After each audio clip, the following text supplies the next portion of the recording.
বাসায় অনেক সময় রোস্ট বা চিকেন কোরমা রান্না করতে গেলে কিন্তু টক দইয়ের প্রয়োজন পড়ে থাকে, কিন্তু ঘরে কিন্তু সবসময় টক দই থাকে না, বা বাজার থেকে সবসময় টক দই কিনে আনা পসিবলও হয় না।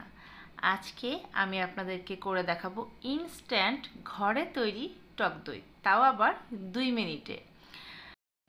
যখনই আপনাদের টক দইয়ের প্রয়োজন পড়বে, আপনারা এইভাবে 2 মিনিটে একদম পারফেক্ট ওয়েতে একটা টক দই তৈরি করে নিতে পারবেন এবং বিভিন্ন রেসিপিতে এই টক দইটা আপনারা কাজে লাগাতে পারবেন।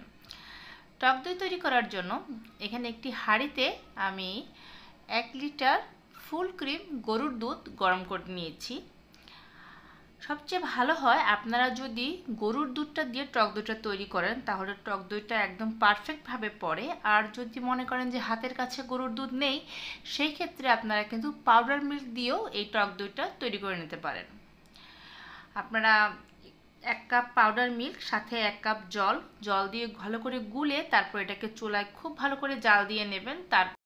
সেটা দিয়েও আপনারা টক দই তৈরি করতে পারবেন, কিন্তু আমি আপনাদেরকে সাজেস্ট করব আপনারা যদি সম্ভব হয় তাহলে ফুল ক্রিম গরুর দুধটা যদি হাতের কাছে থাকে, এটা দিয়ে টক দই বানাবেন, এতে করে খুব ভালো টক দই পড়ে। দেখুন, আমি কিন্তু দুধটাকে প্রথমে খুব ভালো করে জাল দিয়ে নিচ্ছি। একটু দুধটা ঘন করে জাল দিয়ে নিলে পরে দইটা কিন্তু একটু ভালো করে পড়বে, ঘন হবে। আর যদি মনে করেন যে শুধু একটা বলক দিয়ে আপনারা এই টক দইটা বানাবেন, সেই ক্ষেত্রে কিন্তু টক দইটা ভালো মতো হবে না। তাই আপনারা দেখতেই পাচ্ছেন আমি কিন্তু খুব ভালো করে দুধটাকে একটু ঘন করে জাল দিয়ে নিচ্ছি। অনেক সময় কিন্তু বাসায় হুটহাট করে রোস্ট বা চিকেন কোরমা বা অনেক যে কোনো রেসিপিতে কিন্তু টক দইয়ের প্রয়োজনটা পড়ে, কিন্তু বাসায় টক দই থাকে না। আপনারা এইভাবে গরুর দুধ থাকলে পরে সেটা দিয়ে খুব সহজে ইনস্ট্যান্ট টক দই তৈরি করে নিতে পারবেন এবং বিভিন্ন রান্নাতে এই টক দইটা আপনারা কাজে লাগাতে পারবেন।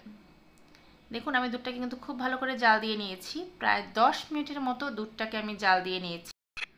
আমি এই দুধটাকে একটু ঘন করেই জাল দিয়ে নিয়েছি, দেখতেই পাচ্ছেন। আর কন্টিনিউ কিন্তু নাড়তে হবে। এভাবে জাল দিয়ে তারপর দুধটাকে ঘন করে আমি দইটা বানাবো, এতে করে খুব সুন্দরভাবে দইটা পড়বে। আমার দুধটা জাল দেওয়া হয়ে গেছে। এবার চুলার আঁচটা আমি বন্ধ করে দিয়েছি। আর যে বাটিতে আমি দইটা বানাবো, সেই বাটিতে আমি এখান থেকে একটু দুধ ঢেলে নিচ্ছি।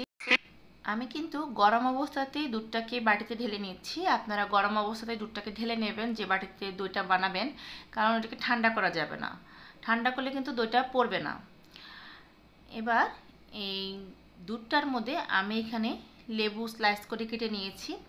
আমি একটা স্লাইস নিয়ে নিয়েছি। এই এক স্লাইস থেকে আমি এখানে একটু রস দেব, যাতে করে দইটা খুব সুন্দরভাবে পড়ে।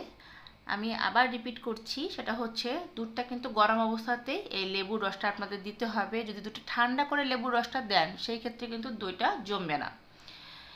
এখন চামচের সাহায্যে আমরা এই লেবুর রসের সাথে দুধটাকে খুব ভালো করে স্প্রেড করে দেব, অর্থাৎ খুব ভালো করে মিশিয়ে দেব। তাতে করে কিন্তু দইটা খুব তাড়াতাড়ি পড়ে যাবে। আপনারা 5 মিনিটের মতো সময় দিবেন। আমি 5 মিনিট সময় দিয়েছি। দেওয়ার পর দেখুন কি সুন্দর টক দই পড়ে গেছে। এইভাবে কিন্তু আপনারা লেবু দিয়ে খুব সহজে বাড়িতে টক দই তৈরি করে নিতে পারেন। আমি আজকে লেবু দিয়ে এটা টক দইটা তৈরি করেছি। আপনারা চাইলে ভিনেগার দিয়েও এই কাজটা করতে পারেন। অর্থাৎ হাতের কাছে যদি লেবু না থাকে, একটু ভিনেগার দিয়ে দেবেন, দেখবেন খুব সুন্দর টক দই পড়ে গেছে। প্রায় 2 টেবিল চামচের মতো ভিনেগার দেবেন। দেখুন, আমি একটু ক্লোজ করে আপনাদের দেখাচ্ছি কত সুন্দর টক দই তৈরি হয়ে গেছে। ঘরে তৈরি টক দই, তাও ইনস্ট্যান্টভাবে।